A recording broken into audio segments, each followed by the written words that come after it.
이번 시간은 비타민 종류 가운데 비타민 B3, 다른 말로 나이신에 대해서 강의 진행하겠습니다. 비타민 B3의 주요 특징입니다. 1. 비타민 B3를 나이신이라고도 부릅니다. 2. 비타민 B3는 탄수화물, 지방, 그리고 단백질 대사에 관여하는 효소 반응에 보조 효소로 작용합니다. 따라서 우리가 먹는 모든 음식이 제대로 이용되도록 작용하는 중요한 비타민입니다. 3. 또한 혈관을 확장시키는 작용도 있습니다. 특히 말초혈관을 확장시켜 심장이나 뇌에 영양을 공급하는데 꼭 필요합니다. 4. 부신과 인체의 다른 부분에서 여러 가지 성과, 스트레스와 관련된 호르몬을 만드는 데 도움을 줍니다. 5. 몸의 순환을 개선시켜주며 염증을 억제하는 것으로 나타났습니다. 비타민 B3 결핍자. 대개 비타민 B3 결핍은 드물지만 알코올 중독자는 결핍이 있을 수 있습니다. 비타민 B3 결핍 증상입니다. 1. 가벼운 비타민 B3 결핍 증상으로는 소화 불량, 피로, 구강궤양, 구토, 냉증, 우울증 등이 있습니다. 2. 심한 결핍 증상으로는 펠라그라 증상이 발생합니다. 펠라그라에 대해서 알아보겠습니다. 1. 비타민 B3의 결핍에 의하여 일어나는 병으로 채식을 하거나 알코올 중독 혹은 간경화증이 있을 때 가장 많이 나타납니다. 2. 초기 증상은 혀가 붉어지고 입에 통증이 오며 피부색이 갈색이 되고 벗겨집니다. 또한 메스꺼움과 불면증이 생기고 우울증을 동반합니다. 장기간 지속될 경우 노인성 치매로 발전하거나 사망에 이르기까지 합니다. 3. 열대나 아열대 지방에 많으며 알코올 중독, 결핵, 위장병 등이 있으면 걸리기 쉽습니다. 4. 옥수수를 주식으로 하는 지방에 유행합니다. 5.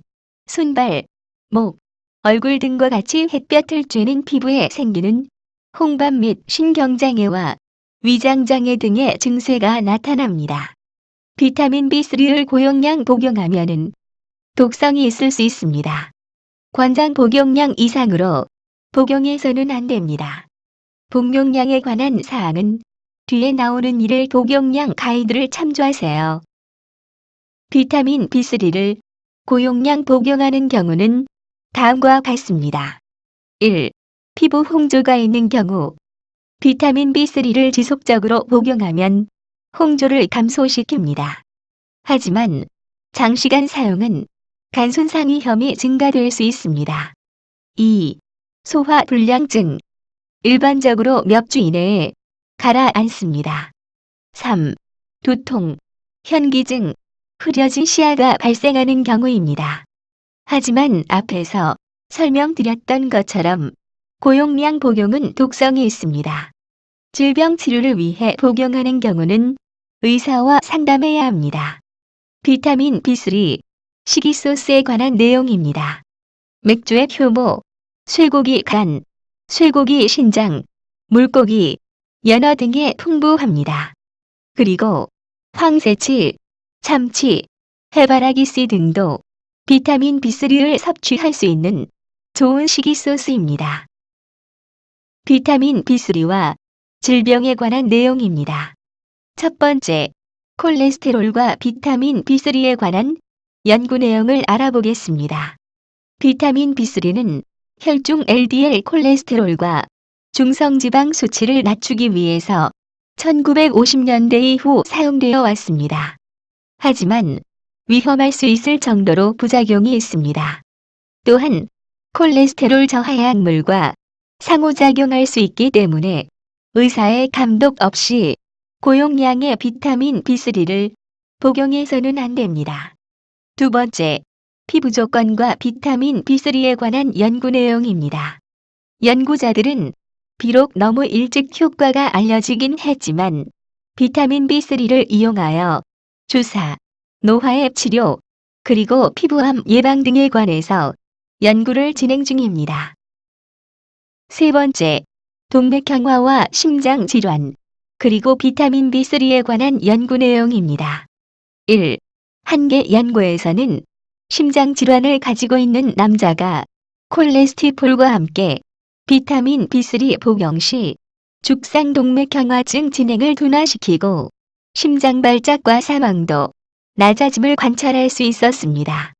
2. 다른 연구에서는 심장질환과 높은 콜레스테롤을 가지고 있는 사람이 고지혈증, 콜레스테롤, 심혈관 질환 치료 약물인 심바스타딘과 함께 비타민 B3를 복용시켰습니다. 다음은 연구 결과입니다.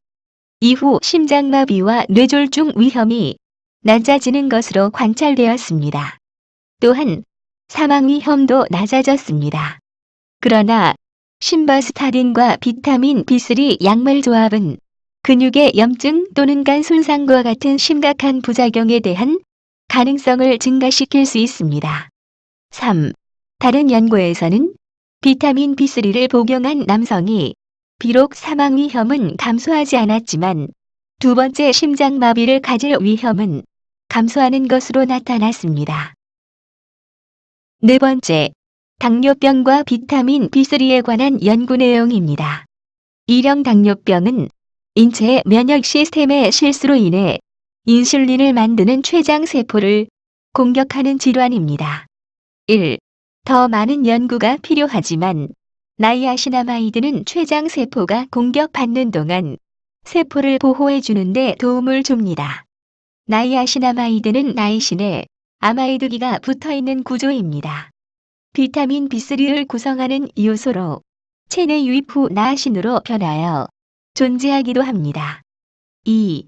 연구원들은 고용량의 나이아시나마이드가 소아 일형 당뇨병 위험을 줄일 수 있는지도 연구 중입니다. 그러나 더 큰 연구에서는 일형 당뇨병 위험을 줄일 수 없다는 상반대 연구도 있습니다. 비타민 B3의 2형 당뇨병 효과는 훨씬 복잡합니다. 3. 2형 당뇨병을 가지고 있는 사람들은 혈액 내의 지방과 콜레스테롤 수치가 종종 높게 나타납니다. 따라서 비타민 B3는 다른 약물과 함께 지방과 콜레스테롤 수치를 낮춰줄 수 있습니다. 4. 그러나 B3는 일부 당뇨병을 가지고 있는 사람에게 특히 위험합니다. 왜냐하면은 혈당 수치를 상승시키기 때문입니다. 이러한 이유 때문이라도 만일 당뇨병을 가지고 있다면 비타민 B3 복용 시 의사와 상담을 해야 하며 높은 혈당 수치를 늘 확인해야만 합니다. 비타민 B3 1일 복용량 가이드입니다. 단위는 밀리그램입니다. 0개월에서 6개월까지 신생아는 2mg입니다. 7개월부터 12개월까지 유아는 3mg입니다. 어린이 1살부터 3살까지는 6mg이며 4살부터 8살까지는 8mg입니다. 그리고 9살부터 13살까지는 12mg입니다. 14살 이상의 남성은 16mg입니다. 14살 이상의 여성은 13mg입니다. 임산부는 18mg이며 모유 수유하는 여성은 17mg입니다. 비타민 B3 복용 시 주의사항들입니다. 1. 50mg 이상 고용량 복용은 부작용을 일으킬 수 있습니다. 가장 흔한 부작용은 얼굴과 목, 가슴 등으로 열감이 나며 붉게 되면서 두피 부분이 따끔거리는 증상이나 몸에 발진이 나는데 이를 니에신 플러쉬라고 합니다. 이는 말초 혈관이 확장되어 혈액순환이 좋아지면서 나타나는 증상입니다. 비타민 B3 복용 30분 전에 아스피린을 복용하는 것은 이 현상을 줄일 수 있습니다. 2. 콜레스테롤 저하와 다른 질병 치료를 위해서 매우 높은 복용량인 경우에는 간 손상과 위궤양이 발생할 수 있습니다. 만약 높은 용량의 비타민 B3를 복용한 경우라면 정기적으로 혈액 검사를 통해 간 기능을 확인해야만 합니다. 3. 간질환, 신장질환, 위궤양으로 치료를 받은 경험이 있다면 비타민 B3 보충제를 복용해서는 안 됩니다. 4. 당뇨병이나 담낭질환을 가진 사람들은 의사의 감독하에 복용 여부를 판단해야 합니다. 5. 수술 일정이 잡힌 경우라면 비타민 B3 또는 나이아신아마이드 복용을 2주 전에 중단해야만 합니다. 왜냐하면은 비타민 B3와 나이아신아마이드는 알레르기 반응이나 염증에 관여하는 화학 물질인 히스타민의 증가에 의해 알레르기를 악화시킬 수 있기 때문입니다. 6. 저혈압을 가지고 있는 사람들은 비타민 B3와 나이아신아마이드를 복용하지 말아야 합니다. 왜냐하면은 혈압 저하의 위험의 원인이 되기 때문입니다. 7.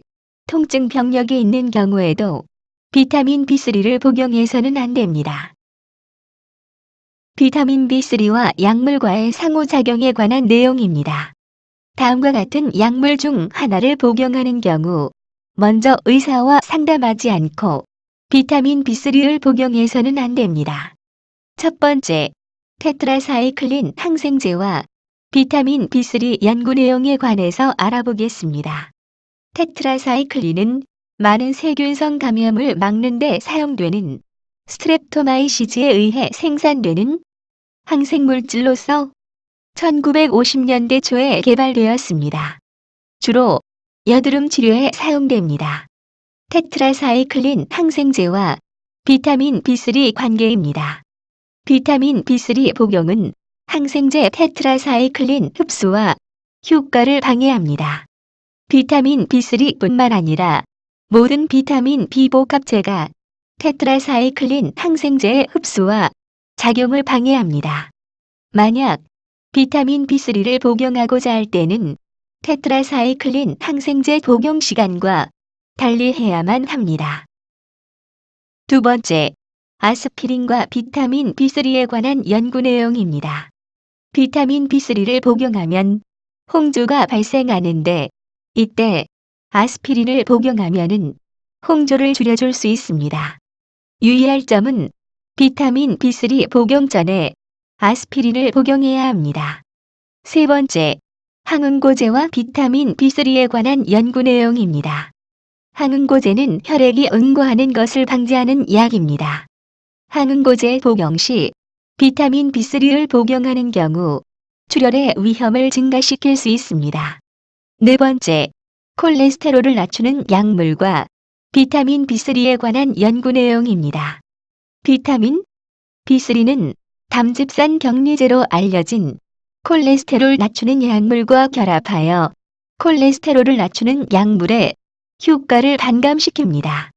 따라서 콜레스테롤을 낮추는 약물과 비타민 B3 복용 시간을 서로 달리해야만 합니다.